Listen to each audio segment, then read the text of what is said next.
You're listening to episode 17 of the Wheeler's Dog Podcast.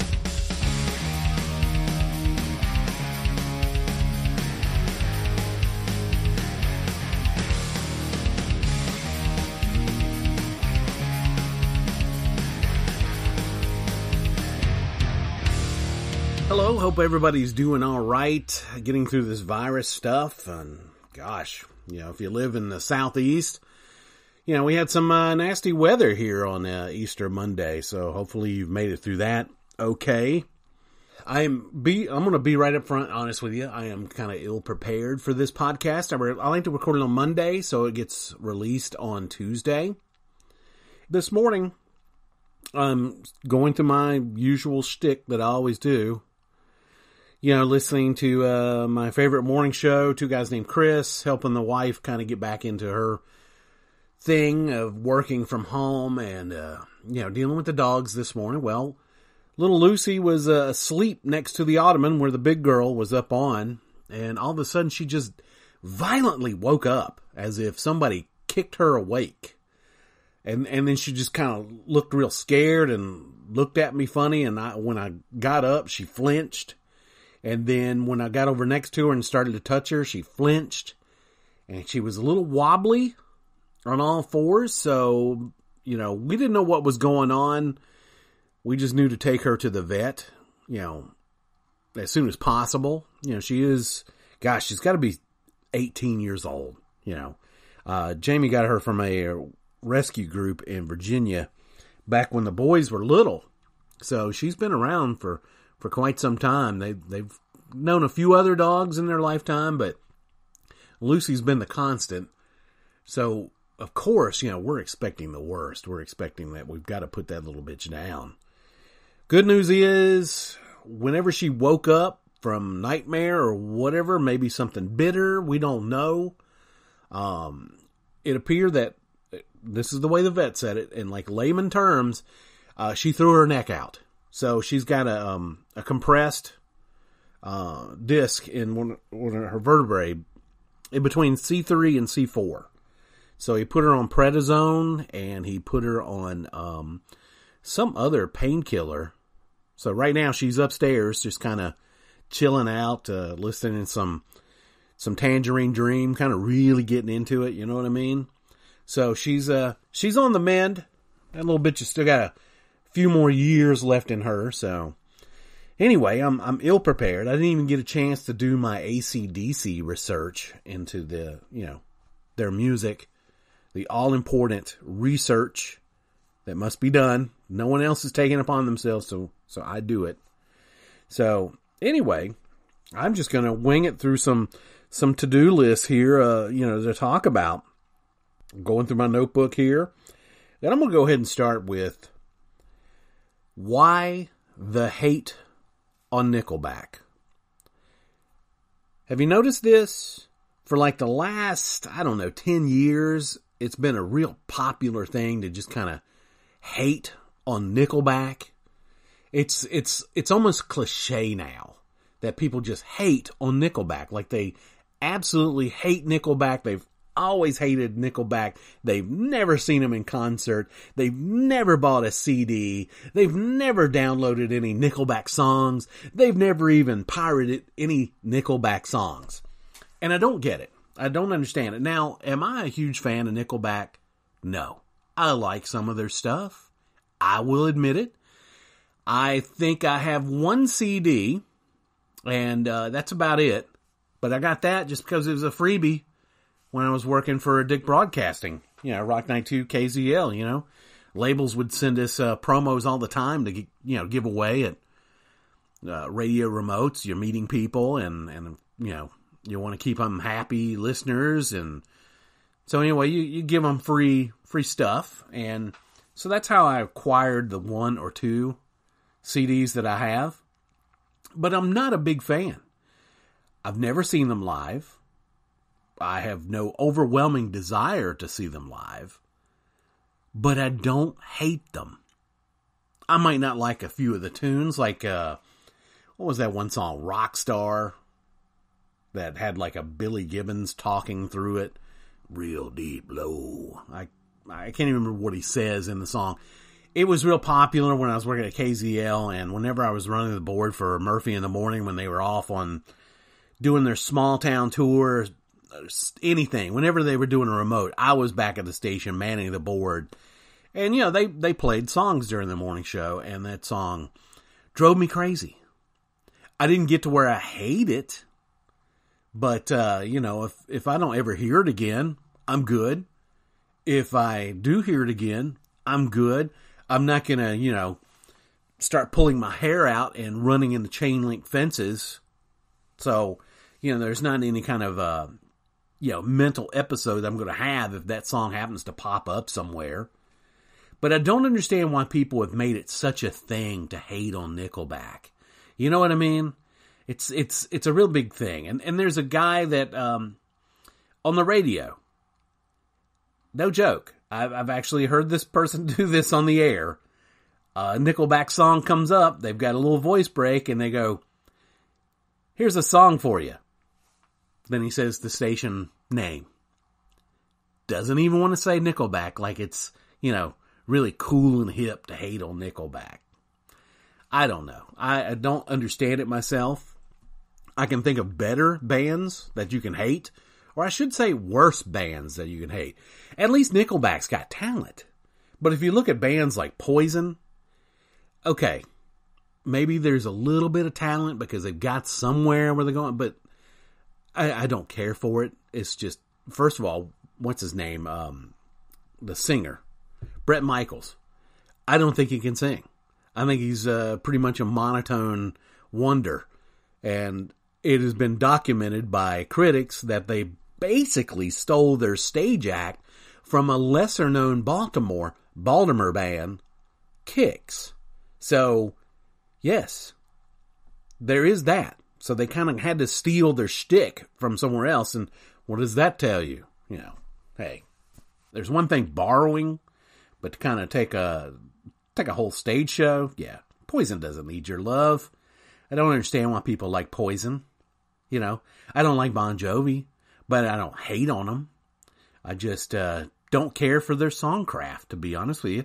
I think they're a very talented band. As a matter of fact, I don't even think Alex Van Such, the bass player, I don't even think he's with them anymore. But the guy's a hell of a bass player. Yes, I'll admit it. Tico Torres, from whatever my drummer friends have told me through the 80s, hell of a drummer. Talented band. I've seen them live. Richie Sambora. Great guitarist. Got no problem with them. I just don't care for their songcraft. It's really upbeat and it's real rah, rah, rah, cheerleadery type stuff. Don't really care for it.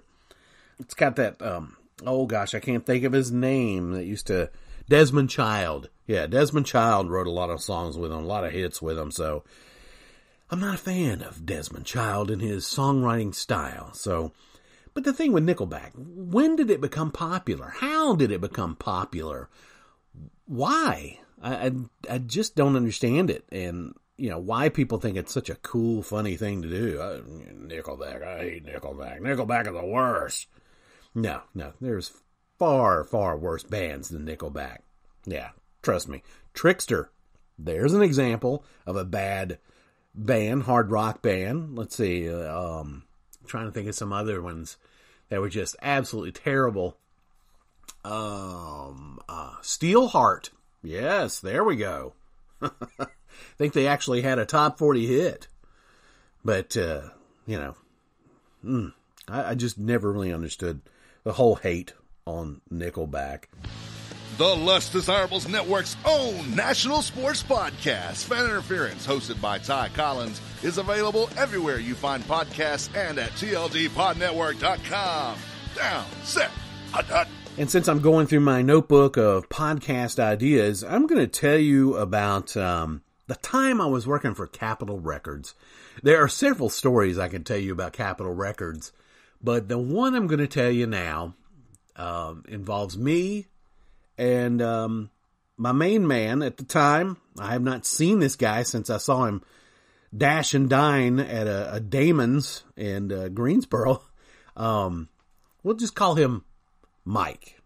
Mike was famous for wearing a Los Angeles, or I should say, California Angels hat. He wore it constantly, and I was, are you from California? No. Why are you wearing an Angels cap? I just like it. Okay, not going to argue with that. He didn't even really care about baseball, but he liked an Angels cap. Don't know why. And I don't think we ever got into it, but Mike and I, we worked in receiving. And what I'm talking about when I work for Capitol Records, it's nothing glamorous at all. They had a distribution center in Greensboro, North Carolina, and it was huge. It was like maybe you could fit like 3 football fields inside the thing. I mean, it was just huge. You started off when you walked in from the front to the back of the warehouse. You had carousels that would spin around. We called that the 300 section. And then people would pick orders from there, and these carousels would spin around. You scan a box or whatever, and things would spin around and light up, and they would light up where you had the box, and you pick so many it tells you to pick. You hit that button, and then you put it in the box that it's sitting on, and you hit that button.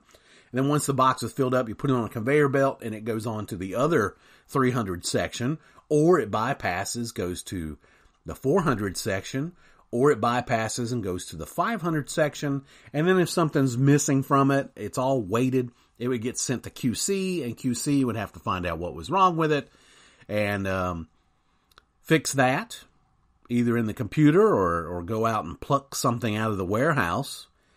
And then from that point on, from the QC, that's where the UPS section was. So everything that went UPS orders went out that way. Everything that went bulk went overhead and slid down these chutes on the shipping docks. And then you would put them on pallets. And there was even one shipping dock that was dedicated to exports. So we would send music all over the world from Greensboro, North Carolina. I think it opened in the late 80s, and I think it closed right around 1999. I got out when the getting was good in 1996. And even in the early 90s, they kind of read the writing on the wall about how music was going to be consumed. They knew that MP3s was a common thing, but they didn't do anything about it, really. That's why record labels are pretty much in a whole lot of trouble these days. They're not like the big powerhouses they used to be. And so this was probably the highest paying job I ever had. And again, it was a warehouse atmosphere. And me and Mike worked in receiving. And what that means is we'd get stuff from the LP pressing plant in Oliphant, Pennsylvania. It was WIA, but they would press up. And what I mean by WIA, Warner Electra Atlantic. And they would press up the LPs, the 12 inches, different things like that for us. And, it'd show up in receiving, and we'd have to go put it in the warehouse somewhere. Put it in the system, then it's been received, and then the computer would tell us where to put it, and we'd go put it there. CDs would come in from Jacksonville, Illinois. That's where they had a big, huge pressing plant for Capitol Records. And the warehouse wasn't so big, and they also had another warehouse somewhere in California. I can't remember where exactly, but Mike and I, that was our specialty, working in receiving. And one of the things that they had us doing, we had these RF devices that was maybe as slightly bigger or like a big tablet, but really thick, like a Stephen King novel kind of thick. And it had like a little thing where you could put your hand, slip that in there to hold it. Especially when you work 400, that's what you would use. And it had like a handheld scanner. It kind of looked like a laser device from Star Trek or something. And that's what it did. It would shoot a laser to read all the barcodes. And part of receiving, and even if you were involved on the shipping end of it, picking orders, you had certain quotas that you had to make. Well, in receiving, you had to put away 120 cases per hour. That was either CDs, 4-tracks, as they like to call them. You might know them as cassettes. But we called them 4-tracks. It was weird for me to get used to that, being in the the music business, at Peaches, the retail side, we never really called it 4 tracks. We just called it cassettes, cassette tapes, LPs, CDs. But there, for some reason, cassettes were 4 tracks. That's what people called them. And we had that many to put up. Well, with the quota thing, I started monkeying around with these RF devices. I started thinking about, we got to make this quota. So, could this actually just be time stamping whenever we get them? So what you do is you pick up on a lift truck. You might see them at Lowe's Hardware, Home Depot, places like that. These lift trucks, they have like a pallet on the back of it, and the guy stands on the thing, and then when he presses the button, he will go up in the air with the pallet, and then the base of it stands down. So these lift trucks, we'd put them all over in the warehouse, different heights. I mean, we would get up there. And I'm afraid of heights, but whenever I had one of those belts on and you're tethered to the truck, I was, like those guys out there on skyscraper beams. I was practically dancing a jig up there. There was just no fear. I didn't have any fear with those things. I wasn't worried about falling.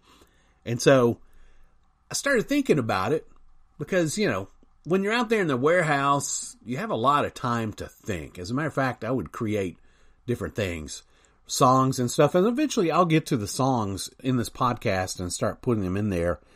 I used to have a 4-track recorder home studio. Maybe that's where the term comes from. You use cassettes, but it broke it down to 4 tracks because that's what they are. And the head would play all 4 forward, all one way. Instead of, you take a cassette and you flip it over, it plays the other side. So, it worked on that principle, the home studio. So I would be out there composing songs, different little things, goofing off. Me and this guy named Louie. Louie had this game that he designed or thought about. He used it on long trips. You try this on for size. You think of rock bands like Huey Lewis and the News. And you just keep going until somebody finally gets stumped, Casey and the Sunshine Band. Gloria Estefan and the Miami Sound Machine. Tom Petty and the Heartbreakers. You keep coming up with that. And so, we would do that, play all day. He'd be at the end of the aisle yelling, Eugene! And he'd yell something like, Joan Jett and the Heartbreakers. And either I had something there for him or I'd have to think about it a little bit longer. Just something to keep our minds occupied, keep us from going nuts. But anyway, you're out there in the warehouse, you pick up something from receiving, and let's say you got to take 20 cases to 10904, which means the second level, -2, or I don't know. I can't even remember. Maybe I thought I did. But what you do is you scan the label from where you are in receiving. So I figured, okay, I'm getting time stamped as soon as I scan this label. Time will elapse to where I take it. Then when you take it, you scan the location, what they call a check digit, to check and see if you're in the right spot. So I would check digit this thing. There's another time stamp. And while you're putting away the 20 cases or however many it is, the clock is ticking until you scan the next label and go on to your next location. So all that time is just kind of building up. And I started thinking about it. I was like, wait a minute. If this is how it's keeping track of us, because Mike and I'll be honest with you, we like to waste time. That's what we did. I'll admit it. We would waste time. When it's real busy, yeah, not a problem. We'll work our butts off to get what needs to get done. But a lot of times, because it was a union shop, a lot of times they just wanted to screw around with you. It's like as soon as you got hired, they were looking to fire you. So we decided that we'd start screwing back. And that was one of the things that I did. When it wasn't busy, and they used to, before the union came in, they would give you voluntary time off. But then, all of a sudden, they decided, no, we're not going to give you voluntary time off. if we have to, we'll clean the warehouse. We'll move things out and have you sweep it. They'd find stupid little things like that for everybody to do, just to keep people there and hating on the union. You know what I mean? So we would find little workarounds to waste time. For instance, the timestamp on putting the product away. I came up with the idea, okay, I'm going to scan this label. I'm going to go to location. I'm going to scan the check digit. Then I'm going to back all the way out of it, because you had to sign in with your own special password and name. So I would back all the way out to start. Then I would sign back in, scan the stuff that needed to go somewhere, head to that location, go put it up, scan the check digit, back all the way out, and I would repeat the process. Because I also noticed that when people went to lunch, they would park their lift trucks and they'd leave their RFs on. So the half-hour lunch, you're tacking on a half hour to your productivity. So me and Mike would make sure we did this all the time. And it got so much so that Mike had a second job moonlighting as a male stripper. Yeah, no joke. He was a male stripper while he was working his way through college and working a full-time job at Capitol Records. So he would go find this place in the rack somewhere and go take a nap. You know, he built like a little fort where he couldn't be seen, and he'd go take a nap. And I would alert him with his pager if he, needed to be somewhere or if somebody was looking for him. Yeah, I watched his back. He watched mine. And with the way I discovered that we could boost our productivity, he was able to do it. So again, what happened was you got 120 put away per hour. No joke. Mike and I would go around and do this sort of thing, and our productivity levels would be anywhere from 400 put away per hour on up to 1,000. You think I'm kidding? I'm not. And what really worked it up was the partial pallets. Like, let's say a full pallet of CD cases was 144 CD cases. Let's say there's 120 on a partial pallet. Well, instead of counting it as a pallet, whereas a 144 would count as one pallet, not 144 put away, 120 partial pallet would count as a 120. So that really boosted us up. And the fact that, they would use a reach to put them up in the racks, Mike and I could go up to a level 7 with those regular lift trucks, and we would position the pallet on the forks in such a way that we could lift up and just kind of back it in with the truck and just put it just right there when we needed it. And if we didn't put it over far enough to the side, later on we'd make a note of it, and then later on we'd get a lift truck and go over there and shift that thing over so it wouldn't be any problem for anybody else. So, 5 minutes time, boom, 120 put away. And if you got a bunch of partial pallets, there's say 45 here, 80 here, I don't know, another 100 over there. We'd put those up. No time at all, you'd rack it up. And then for picking bulk orders, you had 100 per hour because you had to label each box where it was going. Because when it got shifted down the lines, it would go down various chutes, wherever the full case was going. Rarely did you have like a full pallet going to some place, unless it was like warehouse records or something like that. But usually these big bulk orders were for like the small time stuff, people just ordering like little small things like that. So you'd have to label each one. And then when you run out of labels, there's a space in between a blank label, and then the next one would be where you'd go next. Again, every time you go back there, you scan your check digit, you get done, we'd back on the way out.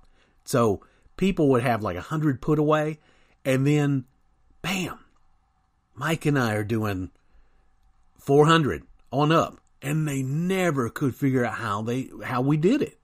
And I remember one guy was getting all upset because every week they kept posting, everybody's productivity, and that was the other thing.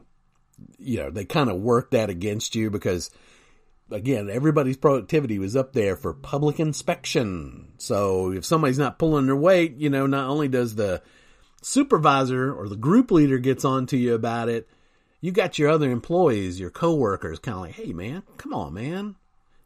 Come on. You're not doing a thing. So there's a little room for bullying.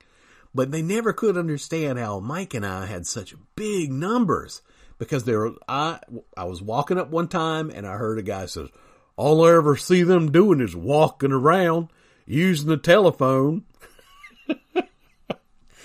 Oh, it was so nice. And then at times, like one time we had this boss. His name was Mike. No relation to the other Mike. They had different last names.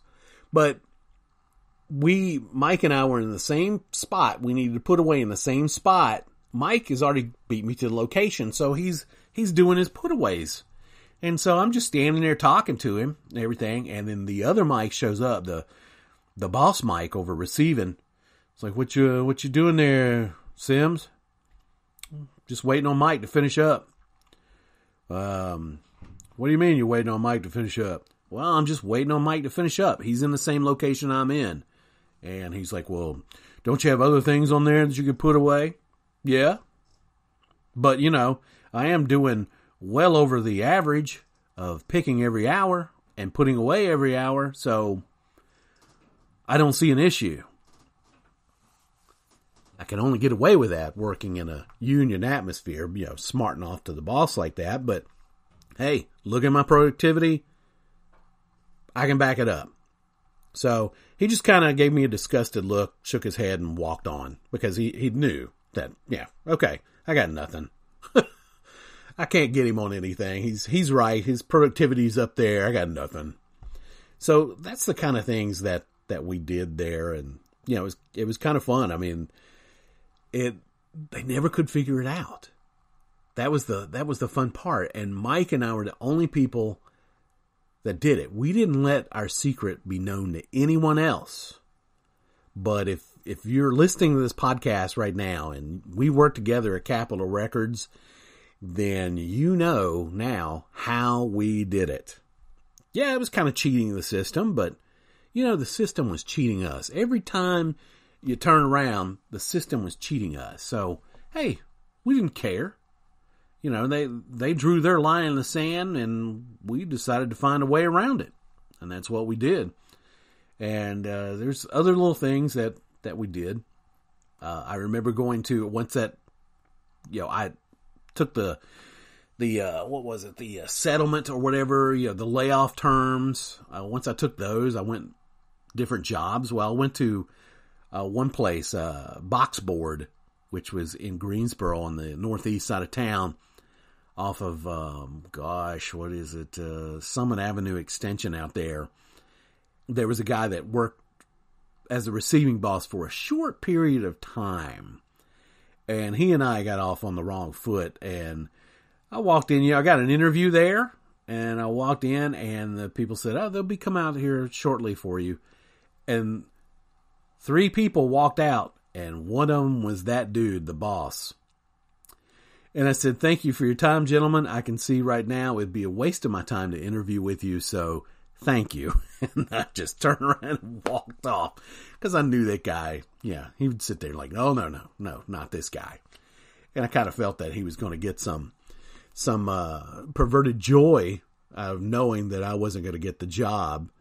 But, I wasn't going to give him that luxury, that feel good that he was probably wanting. But, so at Capitol Records, we tried to get around every line in the sand that they drew, and that's one of them. It's one of the many stories there from Capitol Records, and I will be sharing more at times. Again, I apologize for being so ill-prepared for this podcast.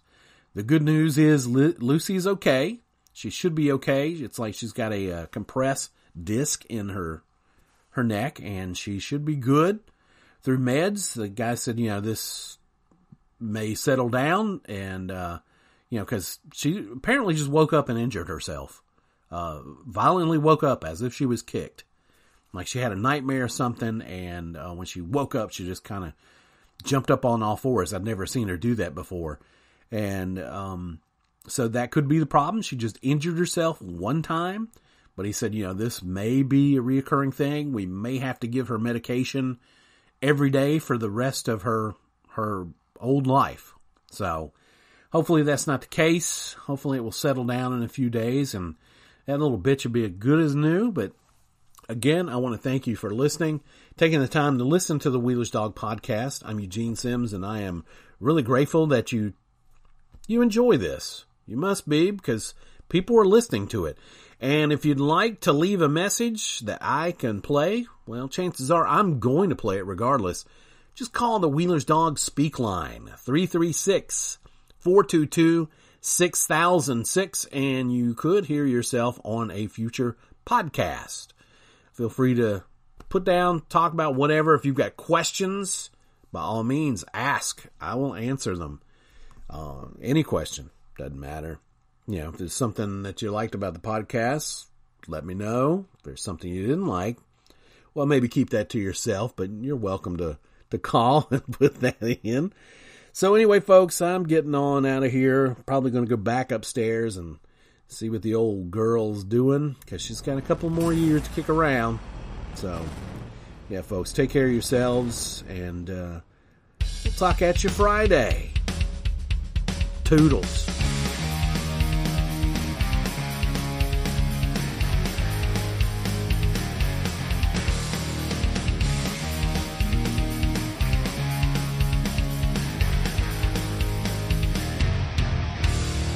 So right now she's upstairs, just kind of chilling out, listening to some Tangerine Dream, kind of really getting into it. You know what I mean?